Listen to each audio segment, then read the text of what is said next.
Assalamualaikum warahmatullahi wabarakatuh. Selamat pagi Pak Suyono dan teman-teman. Izinkan kami mempresentasikan hasil tugas kami untuk mata kuliah Pengetahuan Budaya Anti Korupsi dengan judul Kampanye Anti Korupsi. Sebelumnya izinkan saya untuk memperkenalkan anggota kelompok 12, yaitu saya sendiri Zulfikar Mufitita Raharja dan teman saya dengan NIM P272260212330. Kenalkan, nama saya Wildan Musabani dari D4 Fisioterapi kelas A, NIM P2722602128. Perkenalkan, saya Vira Molinda dengan NIM P272260212227. Untuk selanjutnya akan membahas tentang definisi kampanye sosial yang akan disampaikan oleh teman saya, Mbak Vira Maulinda Pratiwi. Untuk Mbak Vira Maulinda, waktu dan tempat saya persilahkan.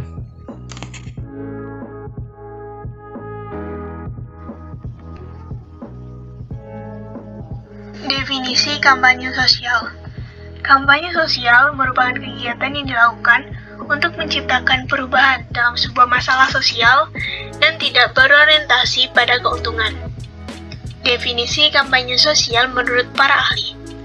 Menurut Kotler, berorientasi kepada tujuan dan tidak berdimensi pada keuntungan harta benda. Menurut Rahmaji, merupakan kegiatan yang terorganisir secara sistematis untuk mendorong masyarakat melakukan sesuatu yang diinginkan. Kampanye dalam pengertian ini disyaratkan untuk melakukan evaluasi dan menggunakan media agar tepat sasaran. Menurut Leslie, merupakan bentuk tindakan komunikasi yang terorganisasi secara sistematik dengan diarahkan kepada pihak tertentu guna tercapainya tujuan tertentu. Tujuan kampanye. Tujuan kampanye sebelum era konektivitas, sebelum berkembangnya teknologi, terdapat 4 tujuan. Yang pertama yaitu aware. Target kampanye sudah mengetahui suatu kampanye sosial. Yang kedua, attitude. Target kampanye akan menentukan sikap mereka akan isu yang diangkat, serta sikap mereka terhadap kampanye sosial yang dijalankan. Yang ketiga, act. Target kampanye menentukan sikap untuk mendukung kampanye dengan berpartisipasi. Yang keempat, act again. Target kampanye yang telah menentukan sikap untuk berpartisipasi, kembali berpartisipasi dalam kampanye tersebut. Tujuan kampanye setelah era konektivitas, seiring berkembangnya teknologi, terdapat 5 tujuan. Yang pertama, aware. Target kampanye sudah mengetahui suatu kampanye sosial. Yang kedua, appeal. Target kampanye biasanya akan menentukan sikap mereka akan isu yang diangkat, serta sikap mereka terhadap kampanye sosial yang dijalankan. Yang ketiga, ask. Target kampanye mencari informasi mengenai kampanye sosial tersebut. Yang keempat, act.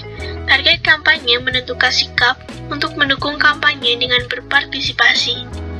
Yang kelima, advocate. Target kampanye merekomendasikan penyebarluasan dan atau mengajak orang lain untuk terlibat dalam gerakan kampanye sosial yang ia ikuti.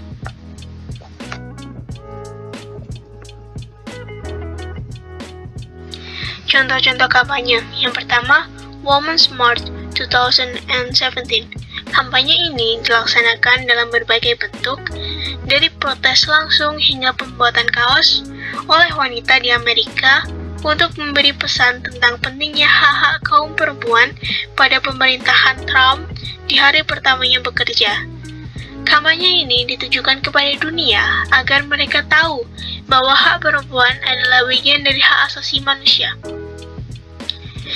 Yang kedua, kampanye ucap malu pakai cap palsu Evika 2016. Kampanye ini diangkat dari fenomena cap palsu yang terjadi di Universitas Diponegoro. Banyak mahasiswa di dalam organisasi kampus menggunakan cap palsu untuk menggunakan dana yang diberikan fakultas. Kampanye ini dilakukan oleh tim Andikara dalam berbagai bentuk seperti roadshow, kampanye online, mini series video, dan lain-lainnya. Kampanye yang dibuat tim Andikara ini terbilang berhasil karena terjadi Ruang lingkup kampanye. Terdapat 2 ruang lingkup kampanye. Yang pertama, segmentasi. Merupakan langkah awal penentuan strategi program kampanye karena dalam tahap ini dapat melihat dan memilah masyarakat kampus menjadi kelompok-kelompok yang mungkin akan relevan dengan kampanye. Yang kedua, terdapat targeting. Menentukan secara lebih spesifik kelompok masyarakat kampus yang akan menjadi sasaran dalam program kampanye yang akan dijalankan. Contoh dari hasil segmentasi dan targeting yang dilakukan oleh kelompok Mama, yang merupakan peserta FIK 2016 asal Malang yang mengusung kampanye Malu Markup.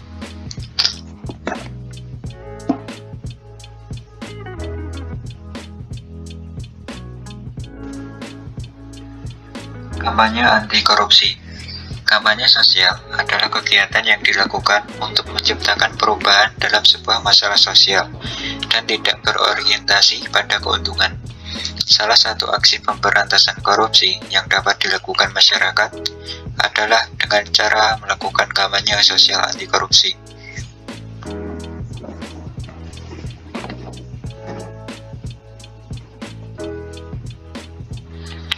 Pesan kampanye.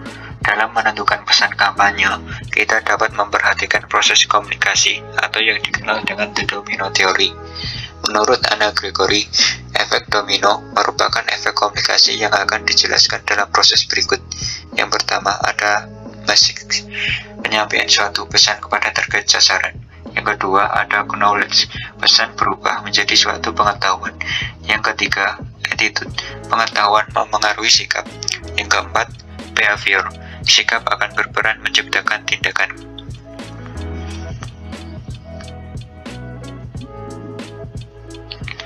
Elemen yang penting dalam suatu komunikasi kampanye. Yang pertama ada the intended effects.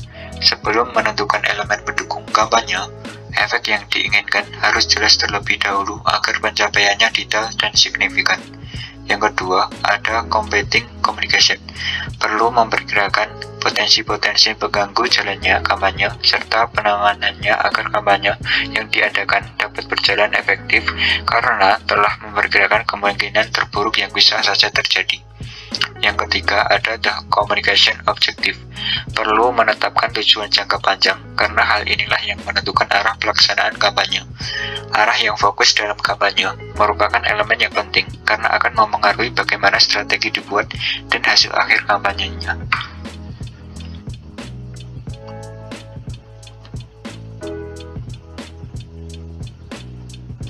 Selanjutnya, yang keempat ada target population and the receiving group. Target populasi secara umum mengacu pada seluruh kelompok yang dilayani dalam program yang dirancang.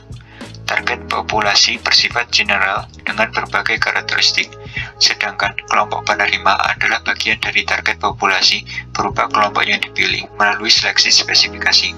Yang kelima ada the channel. Jenis saluran komunikasi yang digunakan harus terkait dengan pesan dan keseharian kelompok penerima. Saluran yang akrab dan menyentuh kelompok penerima secara interpersonal adalah strategi pemilihan saluran yang tepat digunakan dalam kampanye. Yang keenam ada the message. Kampanye pada tahap awalnya adalah membangun awareness dan informasi edukatif bagi sasarannya. Kemudian tahap kampanye selanjutnya adalah memberikan persuasi atau memengaruhi follow-up perilaku sasaran yang pada tahap akhirnya membentuk pola perilaku sasaran yang lebih bijaksana dan humanis.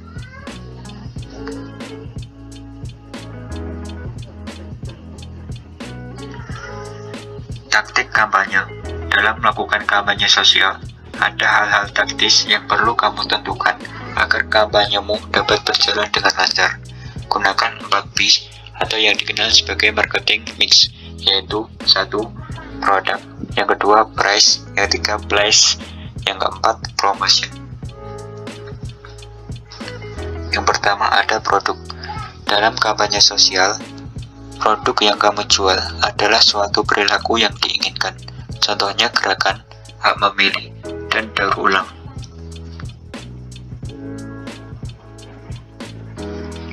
Yang kedua ada price, yaitu pemungutan biaya dalam kampanye sosial. Yang keempat ada promotion. Promotion dalam. Yang ketiga ada place. Place berbicara tentang di mana target kampanye kita biasanya hidup dan beraktivitas, karena di sanalah program kampanye kamu akan dijalankan dan disebarkan.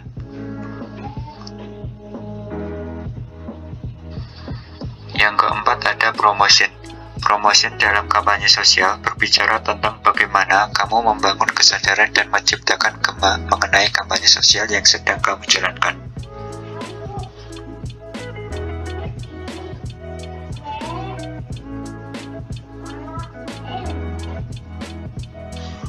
Nah, di balik program taktis suatu kampanye, strategi adalah faktor pengkoordinasi utama, prinsip yang menjadi penuntun dan pemikiran. Strategi memuat cara mencapai tujuan kampanye, termasuk di dalamnya perencanaan media yang akan digunakan dalam kampanye. Bila strategi merujuk pada perencanaan kampanye secara menyeluruh, taktik mengadopsi rencana tersebut saat berada di lokasi pelaksanaan kampanye yang tentu kondisinya bisa saja berbeda dari antisipasi yang telah dipersiapkan. Baik, untuk selanjutnya itu yang pertama kita untuk menyiapkan pra-kampanye. Sebelum kita melaksanakan kampanye, kita harus membuat rundown kegiatan dan petunjuk kegiatan. Berikut adalah uraian tentang rundown kegiatan dan petunjuk kegiatan. Rundown kegiatan. Pra-kampanye adalah proses memeriksa kembali semua yang telah direncanakan untuk melakukan kampanye agar kampanye berjalan dengan baik. Yang harus diperiksa kembali yaitu rundown kegiatan dan petunjuk pelaksanaan. Cara membuat rundown acara. Yang pertama, susunlah kegiatan berdasarkan tema acara bersama panitia lain. 2. Koordinasi dengan panitia humas agar mengetahui ada berapa tamu penting yang akan hadir. Yang ketiga, susun kegiatan dengan durasi waktu yang diberikan pada acara yang akan dilaksanakan, ditambah tempat acara berlangsung. Yang keempat, mengkoordinasi hasil menyusun rundown kepada seluruh panitia agar dapat dilakukan revisi atau masukan dari panitia lain. Yang kelima, sampaikan rundown kegiatan kepada seluruh panitia agar mempermudah koordinasi ketika acara berlangsung. Petunjuk kegiatan. Pelaksanaan bisa diartikan penerapan pelaksanaan merupakan aktivitas atau usaha-usaha yang dilaksanakan untuk melaksanakan semua rencana dan kebijaksanaan yang telah dirumuskan dan ditetapkan dengan dilengkapi segala kebutuhan, alat-alat yang diperlukan, siapa yang melaksanakan, di mana tempat pelaksanaannya mulai, dan bagaimana cara yang harus dilaksanakan. Suatu proses rangkaian kegiatan tindak lanjut setelah program atau kebijaksanaan ditetapkan yang terdiri atas pengambilan keputusan, langkah yang strategis maupun operasional atau kebijaksanaan menjadi kenyataan guna mencapai sasaran dari program yang ditetapkan semula. Kampanye. Pengertian. Menurut para ahli, menurut Dan Nimo, kampanye adalah upaya untuk mempropaganda, memberi suara yang potensial. Roger dan Storley menjelaskan bahwa kampanye adalah tahapan kegiatan komunikasi yang sudah diatur sedemikian rupa dengan tujuan menciptakan dampak tertentu pada sejumlah besar masyarakat. Saat kampanye berlangsung, ada dua hal yang harus diperhatikan, yaitu pada eksekusi dan monitoring. Yang pertama adalah eksekusi. Nama kampanye yang dipilih adalah partisipatif. Partisipatif merupakan akronim dari partisipasi perspektif.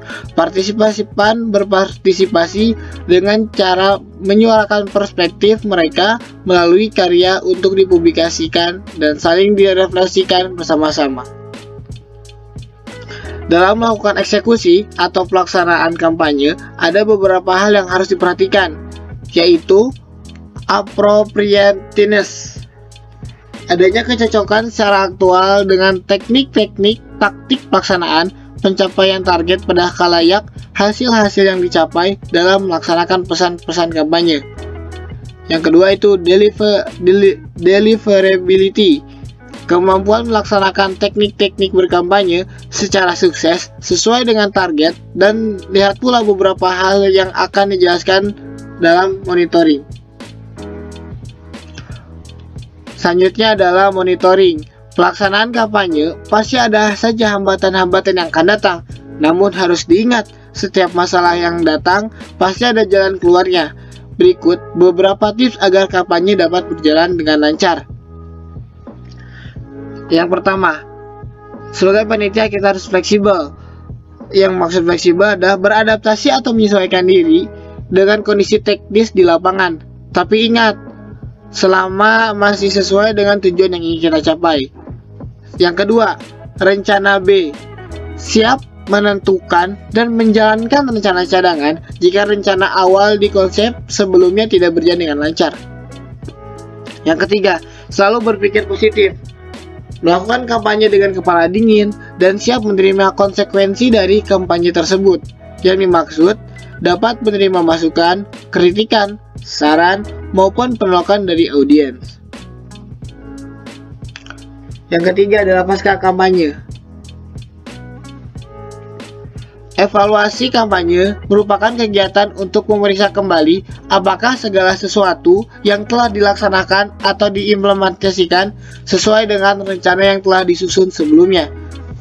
Terdapat dua tujuan evaluasi program kampanye komunikasi adalah menemukan apakah implementasi program berjalan sesuai dengan rencana.